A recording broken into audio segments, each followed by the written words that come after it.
You said that you've had a hard childhood. What should people know about your childhood? Going to school wise, it was kind of hard for me to do because we were always moving from home to home. So 1 month I was in 6 different schools at In, different times. in one 1 month, month? yes. I could pretty much raised my little sister by myself and my brother. I would cook for them and stuff when we were little because my mom would tend to like run off and she would like leave us at our house for a week and just didn't know where she was. So we were there by ourselves for a lot of the times. How did you get up and go to school every day, or did you? I did. It was really difficult because usually I didn't know like where I was going to end up at.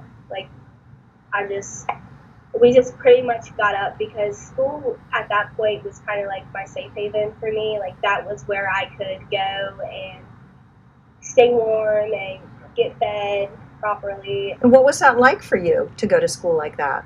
I mean, there's a lot of teachers in my life that once they realized what was going on in my life, their attitude towards me like completely changed. It was like, okay, well I can just go to school now, and they welcome me with a hug or a smile, and it was really relieving because they knew the stuff that I went through, and my grades just dramatically changed. Like once they started doing that, I was like, okay, they have faith in me. I can do this. It was a really amazing feeling knowing that somebody is there for you no matter what happens. You were adopted. The judge said he was proud of you for being brave and strong. He told us that, hey, Alexis, you've overcame a lot of things in your life. You will be an inspiration to everyone. The stories you have, the stories, the situations that you've overcame, a lot of people will learn from them. And here I am now talking to you all, and it's like, okay, he was right. I can do something with my life. So you graduate this spring, right? Yeah, May 19th. And then what do you do from there? I will be going to college at West Virginia University of Parkersburg for early childhood education.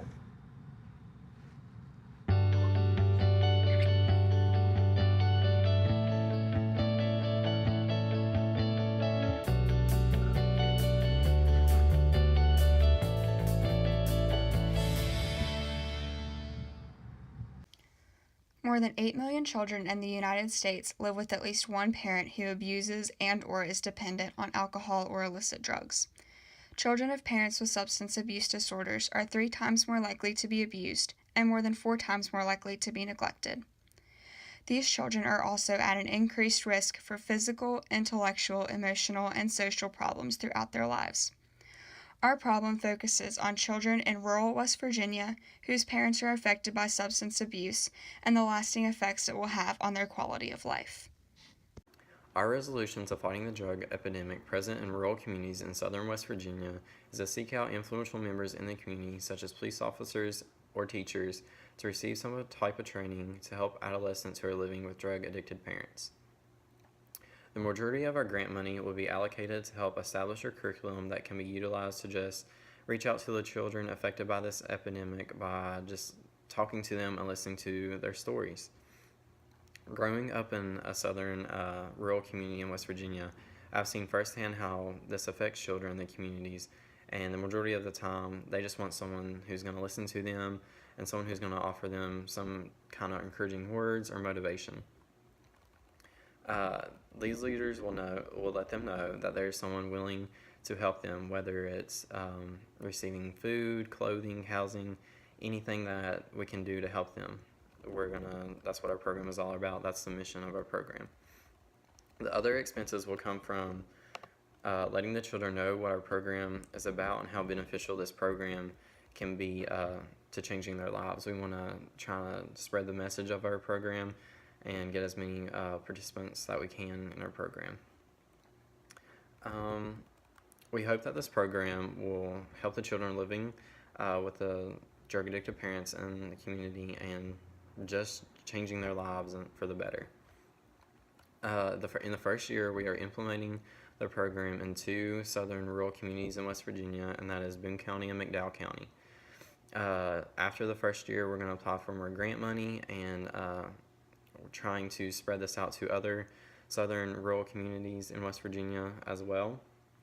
We're going to decide this by gathering statistical evidence to see how beneficial the program is being and what approaches are the best way to helping the children just kind of fight the drug addiction through their parents and the behavior that they have as well.